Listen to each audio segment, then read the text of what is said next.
നമസ്കാരം. ഇന്ത്യൻ പ്രതിരോധ മേഖല ഉയർന്നുകൊണ്ടിരിക്കുന്നതിന്റെ തെളിവുകളാണ് ഇപ്പോൾ പുറത്തുവരുന്ന പ്രതിരോധ മേഖലയിലെ വാർത്തകൾ. നാവികസേനയിൽ യുദ്ധക്കപ്പലുകളുടെ കമ്മീഷൻ നടക്കുമ്പോൾ കരസേനയിൽ പ്രതിരോധ വസ്തുക്കളുടെ നിർമ്മാണങ്ങൾ നടക്കുകയും അവ വിജയിക്കുകയുമാണ്. ഒരു ഭാഗത്ത് പ്രതിരോധ വസ്തുക്കളുടെ നിർമ്മാണം തകൃതിയായി നടക്കുകയും കയറ്റുമതി ചെയ്യുകയും ചെയ്യുന്നു. ഇപ്പോൾ ഇതാ ഉയർന്ന വേഗത പ്രദാനം ചെയ്യുന്ന പുതിയ ഡ്രോൺ വികസിപ്പിച്ചിരിക്കുകയാണ് ഇന്ത്യൻ സൈന്യം. കുറഞ്ഞ ചെലവിലാണ് ഇത് വികസിപ്പിച്ചെടുത്തത് എന്നതാണ് ഇതിന്റെ മറ്റൊരു പ്രത്യേകത. ഉയർന്ന വേഗതയും കുറഞ്ഞ ഭാരവുമുള്ള കാമികാസെ ഡ്രോണാണ് ഇന്ത്യ വികസിപ്പിച്ചത്. ഖാർഗ എന്നാണ് ഡ്രോണിന് സൈന്യം നൽകിയിരിക്കുന്ന പേര്. സൈന്യത്തിന്റെ കരുത്ത് വർദ്ധിപ്പിക്കാൻ നാഷണൽ എയ്റോസ്പേസ് ലബോറട്ടറി നിർമ്മിച്ച അതിവേഗ ഡ്രോണാണിത്. ഖാർഗ എന്ന ആത്മഹത്യാ ഡ്രോണിന് സെക്കൻഡിൽ 40 മീറ്ററാണ് വേഗത. കൂടാതെ ഖാർഗ ഡ്രോണിന് 2.8 മീറ്റർ നീളവും 3.5 മീറ്റർ നീളമുള്ള ചിറകും 120 കിലോ ഭാരവുമുണ്ട്. NIL വികസിപ്പിച്ച എഞ്ചിനാണ് ഉപയോഗിച്ചിരിക്കുന്നത്. മണിക്കൂറിൽ 180 കിലോമീറ്റർ വരെയാണ് വേഗത. 9 മണിക്കൂർ വരെ ടാർഗറ്റ് ഏരിയകളിൽ അലഞ്ഞു നടക്കാനും ഇതിന് കഴിയും. 30 മുതൽ 40 കിലോഗ്രാം വരെ സ്ഫോടക വസ്തുക്കൾ വഹിക്കാൻ ഖാർഗയ്ക്ക് ശേഷിയുണ്ട്. മനുഷ്യന്റെ കമാൻഡ് അനുസരിച്ച് ശത്രുവിനെ ആക്രമിക്കാനുള്ള കഴിവ് ഇതിനുണ്ട്. ഇന്ത്യൻ നാവിക് സിസ്റ്റം ഉപയോഗിച്ച് GPS ലഭ്യമല്ലാത്ത പ്രദേശങ്ങളിലും ഇവയ്ക്ക് പ്രവർത്തിക്കാനാകുമെന്നതാണ് മറ്റൊരു പ്രത്യേകത. ഇത് വളരെ ഉപയോഗപ്രദമായ ഡ്രോണാണെന്ന് നിസ്സംശയം പറയാം. കൂടാതെ GPS navigation system, high definition camera എന്നിവയും ഇതിൽ സജ്ജീകരിച്ചിരിക്കുന്നു. ശത്രുക്കളുടെ കണ്ണിൽ പെടാതിരിക്കാനുള്ള ഇലക്ട്രോ മാഗ്നറ്റിക് സ്പെക്ട്രം ജാമിങ്ങിനുള്ള പ്രതിരോധ നടപടികളും ഇതിനുണ്ടെന്നാണ് വിവരം. അതിനാൽ റഡാറുകളുടെ കണ്ണുവെട്ടിച്ച് ആക്രമണം നടത്താനുള്ള ശേഷി ഖാർഗ ഡ്രോണിനുണ്ട്. സ്പെക്ട്രം ജാമർ അടക്കം ഘടിപ്പിച്ചിട്ടുണ്ടെന്നാണ് റിപ്പോർട്ടുകൾ പറയുന്നത്.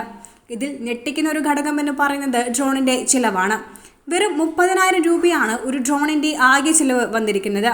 റഷ്യ-യുക്രൈൻ യുദ്ധത്തിൽ ഇത്തരം ഡ്രോണുകൾ ഉപയോഗിച്ചതായി റിപ്പോർട്ടുകളുണ്ടായിരുന്നു. 1000 കിലോമീറ്റർ ദൂരം വരെ പറക്കാൻ ശേഷിയുള്ള കാമികാസെ ഡ്രോൺ ഉപയോഗിച്ച് റഷ്യൻ സൈനിക കേന്ദ്രങ്ങൾ വൻ ഭീഷണിയായിരുന്നു യുക്രൈൻ ഉയർത്തിയത്.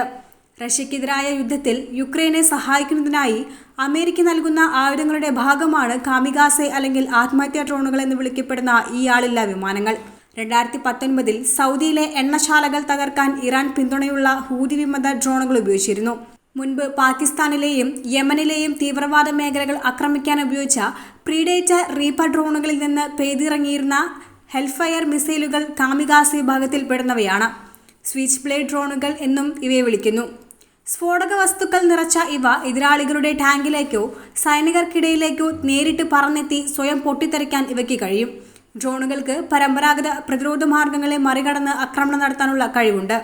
ഇതാണ് കാമികാസെ ഡ്രോണുകളുടെ പ്രത്യേകത. ഒരു തരം ചാവേർ ഡ്രോണായി അറിയപ്പെടുന്ന ഖാർഗ കാമികാസെ ഡ്രോണിന് ശത്രു താവളങ്ങളെ എളുപ്പത്തിൽ നശിപ്പിക്കാൻ കഴിയും. 2ാം ലോക മഹായുദ്ധത്തിന്റെ അവസാനത്തിൽ തോൽവി ഉറപ്പായപ്പോൾ ജപ്പാൻ വ്യോമസേനയിലെ പൈലറ്റുമാർ നടത്തിയ ആത്മഹത്യാ ദൗത്യത്തെയാണ് കാമികാസെ എന്ന് പറയുന്നത്. കീഴടങ്ങാൻ കൂട്ടാക്കാതെ യുദ്ധവിമാനങ്ങൾ സഖ്യകക്ഷികളുടെ വിമാനങ്ങളിലും കപ്പലുകളിലും ഇടിച്ച് ചാവേർ ആക്രമണം നടത്തുന്നതായിരുന്നു കാമികാസെ ദൗത്യം. അതേസമയം അതിർത്തി സുരക്ഷയ്ക്കായി ഇന്ത്യ സമഗ്രമായ ആന്റി ഡ്രോൺ യൂണിറ്റ് സ്ഥാപിക്കുമെന്ന് കഴിഞ്ഞ ദിവസം കേന്ദ്ര ആഭ്യന്തര മന്ത്രി അമിത്ഷാ പറഞ്ഞിരുന്നു. BSFന്റെ 60ാമത് റേസിംഗ് ഡേ പരിപാടിയെ അഭിസംബോധന ചെയ്ത് സംസാരിക്കവെയാണ് അമിത്ഷായുടെ പ്രഖ്യാപനം. പഞ്ചാബിൽ ഇന്ത്യ പാക് അതിർത്തിയിൽ സ്ഥാപിച്ച ലേസറോട് കൂടിയ ആന്റി ഡ്രോൺ ഗൺ സംവിധാനം ഫലപ്രദമാകുന്നതായും അദ്ദേഹം അറിയിച്ചു. ഈ സംവിധാനം വഴി ഈ വർഷം മാത്രം 260-ലധികം ഡ്രോണുകൾ വിജയകരമായി തടഞ്ഞതായും അമിത്ഷാ വ്യക്തമാക്കി.